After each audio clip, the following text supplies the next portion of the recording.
फिर नीतीश सरकार ने तीसरी बार तुगलकी फरमान जारी की है और मैं कहना चाहता हूं कि जिस तरह से हिंदुओं के छुट्टियों को शिवरात्रि जैसे महापर्व, जन्माष्टमी जैसा महापर्व, इन छुट्टियों को काट दिया गया है और ईद बकरीद की छुट्टी जो मुसलमानों में बढ़ा दी गई है।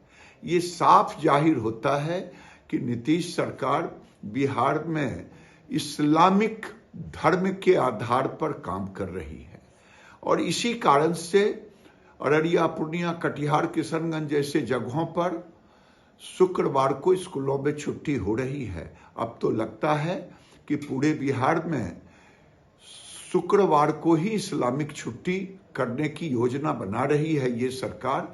अगर हमारे छुट्टियों को जिस ढंग से काटने का काम किया है, अगर नहीं इन छुट्टियों को फिर से बहाल किया तो इसका खामियाजा नीतीश कुमार को आने वाले चुनाव में भुगतना पड़ेगा। ये नीतीश कुमार नहीं कहलाएंगे बल्कि मोहम्मद लालू यादव और मोहम्मद नीतीश कुमार कहलाएंगे। बाहरे तुष्टीकरण के सरदार बिहार के कुर्सी कुमार, एक बार फिर चाचा भतीजे की सरकार का हिंदू विरोधी चेहरा सामने आ गया। एक तरफ स्कूलों में मुस्लिम पर्व की छुट्टी बढ़ाई जा रही है, वहीं हिंदू त्योहारों की छुट्टियां खत्म की जा रही है।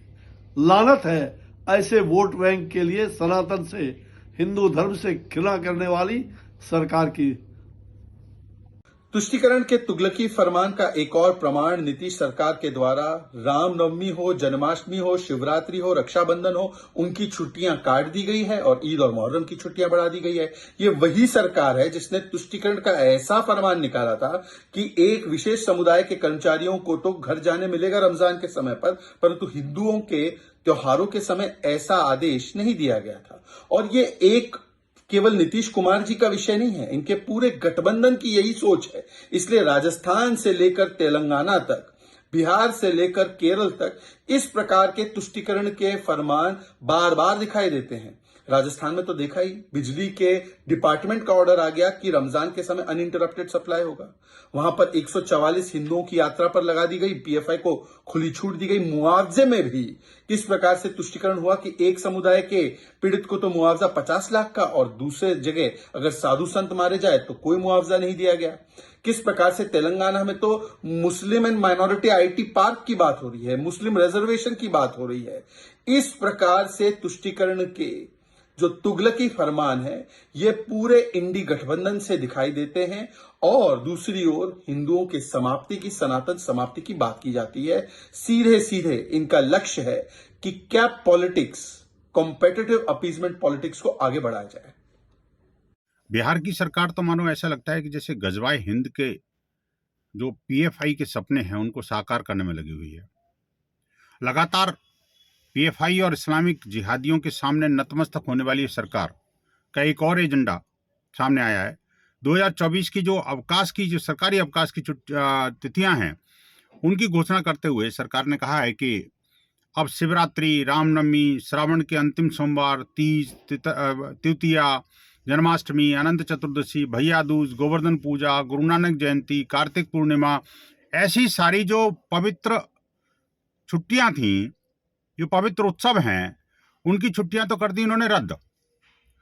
और आप देखिए कि मुहर्रम, बकरीद, ईद, इनकी छुट्टियों को बढ़ा दिया गया। अरे भाई, कुछ भारतीय जीवन मूल्यों, भारतीय परंपराओं, भारतीय संस्कृति के बारे में कभी तो कुछ चिंतन करो। हमेशा सनातन विरोधी, राम विरोधी, रामचरितमानस विरोधी आपका चेहरा वही सामने आएगा। इसका मतलब ये लग रहा है कि जो INDIA के जो घटक दल हैं, जो सनातन को नेस्तनाबूद करने में लगे हुए हैं, उसी के सपने आप भी साकार करने में लगे हुए हैं क्या? बिहार सरकार को इस बारे में चिंतन करना पड़ेगा। बिहार की हिंदू जनमानस जो है, बिहार की जनता जो है, आपको छोड़ेगी नहीं।